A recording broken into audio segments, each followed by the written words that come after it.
भाई भाई 10 रुपये फोन पे करो ना, मुझे कैशबैक मिलेगा। हाँ भाई मैं करता हूँ, तू मेरे को भी अमेजोन पे कर देना। अगर आप यूपीआई यूज करते हैं, बार बार यूपीआई यूज करते हैं, बहुत ज्यादा ट्रांजेक्शन करते हैं, तो क्या इनकम टैक्स का नोटिस मिल सकता है क्या ज्यादा यूपीआई ट्रांजेक्शन करने पे? इस वीडियो में बने रहना, सारे डाउट आपके क्लियर करने वाला हूँ कि ज्यादा यूपीआई ट्रांजेक्शन करने से क्या आपको कोई नुकसान है या नहीं है। अगर आप यूपीआई करते हैं, आप पेटीएम यूज करते होंगे, फोन पे यूज करते होंगे, गूगल पे यूज करते होंगे, अमेजोन पे यूज करते होंगे या भीम एप्लीकेशन यूज करते हैं, बहुत सारे ऑप्शन अवेलेबल है मार्केट में। तो इस वीडियो में डिस्कस करने वाले हैं यूपीआई लिमिट कितनी मिलती है, कितनी बार यूपीआई करना सही रहेगा, और क्या ज़्यादा यूपीआई करने से आपको कोई इनकम टैक्स का नोटिस मिल सकता है क्या। तो बात करते हैं यूपीआई ट्रांजेक्शन करने के लिए आप कौन सा एप्लीकेशन यूज करते हैं, कमेंट बॉक्स में जरूर बताने देना, या फिर मेरी तरह सारी एप्लीकेशन यूज करते हैं यूपीआई करने के लिए। तो यूपीआई यूज क्यों करते हैं ज़्यादातर? या तो आप इजी फास्ट कन्वीनियंस ट्रांसफर करने के लिए, या रिवॉर्ड पॉइंट के लिए, या फिर छुट्टे पैसों की झंझट के लिए। बहुत सारे ऑप्शन हैं, जो बहुत सारे बेनिफिट भी आपको मिलते हैं यूपीआई ट्रांजेक्शन करने से।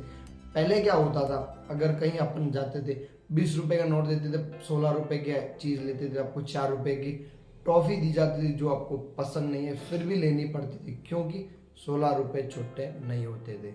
और वो बोल देता था आप 16 रुपए छुट्टे दो या 4 रुपए की टॉफी लो।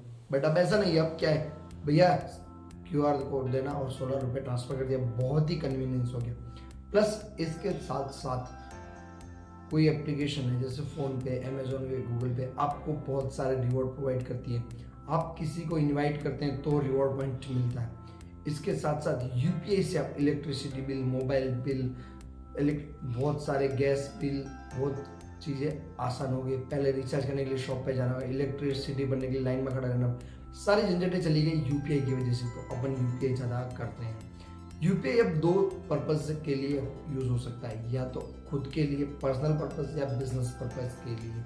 तो सारी बातें इस वीडियो में डिस्कस करने वाले हैं। यूपीआई करने में क्या बेनिफिट है वो भी एक बता देता हूँ। अगर यूपीआई आप करते हैं इजीली कन्वीनियंस हो जाता है बिना कोई चार्जेस के।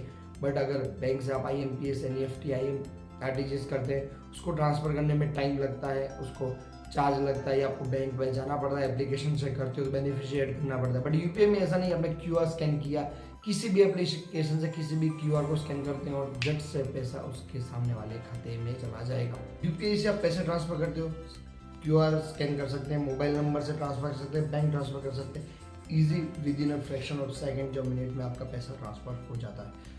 बट यहाँ पे इनकम टैक्स का रोल क्या है वो बात समझते हैं। यूपीआई लिमिट की बात करें तो कभी कभार बैंक टू बैंक वेरी करती है। आप नया यूपीआई स्टार्ट कर रहे हैं तो आपको 24 आवर्स के लिए 5,000 की भी लिमिट मिलेगी। बट ओवरऑल लिमिट की बात करें तो आपको 24 आवर्स में 1 लाख रुपए तक का आप ट्रांसफर कर सकते हैं, किसी भी वे से, QR code, UPI, mobile number, bank transfer, किसी भी तरीके से। तो बात करते हैं इनकम टैक्स की कोई लिमिट है क्या। तो बात करें इनकम टैक्स के अकॉर्डिंग ऐसी कोई लिमिट नहीं है कि आप यूपीआई से कितने ट्रांजेक्शन करोगे, कितने अमाउंट की करोगे और कितनी लिमिट मिलेगी, हाँ इनकम टैक्स नोटिस आ जाएगी। बट होता क्या है, आप देखो कि बहुत सारे वीडियो बने, यूपीआई इतना मत कीजिए इनकम टैक्स का नोटिस आ जाएगा। अगर आप पर्सनल यूज के लिए करते हैं तो भी बात अलग है, और बिजनेस यूज के लिए करते हैं तभी भी बात अलग है। तो एक एग्जाम्पल से पूरी चीज को समझते हैं। फॉर एग्जाम्पल, आप 60 लाख रुपए ट्रांसफर करते हैं, ट्रांजेक्शन करते हैं यूपीआई से एक साल में, फाइनेंशियल ईयर में, तो इनकम टैक्स का कोई रोल नहीं, इनकम टैक्स को कोई दिक्कत नहीं है। बट वहाँ पे क्या लिमिट है, अगर आपका टर्नओवर 40 लाख से अबव है तो आपके पास जीएसटी नंबर होना चाहिए। आप भले पर्सन टू पर्सन कीजिए, आप कमीशन बेसिस पे भी यूपीआई करते हैं, वहाँ इनकम टैक्स कोई रोल नहीं प्ले करता, वहाँ जीएसटी रोल प्ले करता है। क्यों कि जीएसटी का रूल है, अगर आपका टर्नओवर 40 लाख से है वो तो आपके पास जीएसटी नंबर होना चाहिए। अब वो आप पर्सन टू पर्सन कर रहे हैं तभी कोई दिक्कत नहीं, बिजनेस से बिजनेस कर रहे हैं तभी, बट जीएसटी नंबर होना चाहिए। और अगर आपके पास इनकम टैक्स का नोटिस भी आता है और आपके जो पर्सन टू पर्सन भी ट्रांजेक्शन किए, आपके पास सारा हिसाब है, परफेक्ट डिटेल है, तो आप कोई प्रॉब्लम नहीं हो सकता। बिजनेस में कर रहे हैं तो आप बुक्स मेंटेन करते हैं, आप ट्रांजेक्शन मेंटेन करते हैं, वहाँ पे भी कोई दिक्कत नहीं आएगी। दिक्कत कहाँ आती है, जब आपके पास ट्रांजेक्शन करते हो बट उसका कोई हिसाब नहीं होता। अनलिमिटेड आपने कर लिए, 50-60 लाख कर दिए बट आपके पास कोई हिसाब नहीं है। क्यों आपने सिर्फ कैशबैक के लिए कर लिया, क्या किसी को कमीशन के लिए कर दिया, भाई 1000 रुपये दे 10 रुपये ट्रांजेक्शन देता हूँ, आप कैश में लेते हो, वहाँ पे आपको दिक्कत आ सकती है क्योंकि आपके पास कोई हिसाब नहीं होगा। आप कमीशन के बेसिस पे कर रहे हो बट प्रूफ क्या है वहाँ पे? आप अगर जीएसटी नंबर है, आपका बिजनेस ट्रांजेक्शन है, आप बिजनेस के पर्पज से ले रहे हैं तो वो कोई दिक्कत है ही नहीं, क्योंकि आप बुक्स मेंटेन करते हैं, वहाँ पे हर एक चीज़ का हिसाब आपको मिल जाएगा, तो वहाँ दिक्कत भी नहीं आती। इनकम टैक्स कोई ज़्यादा रोल प्ले नहीं करता।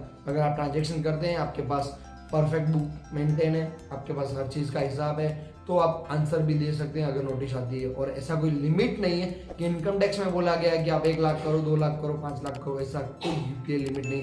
आपकी इनकम है तो आप कर सकते हैं, आपके पास प्रूफ है, आईटीआर है, बुक्स हैं, तो आप कितना भी ट्रांजेक्शन करो, कोई लिमिटेशन आपको देखने को नहीं मिलेगी।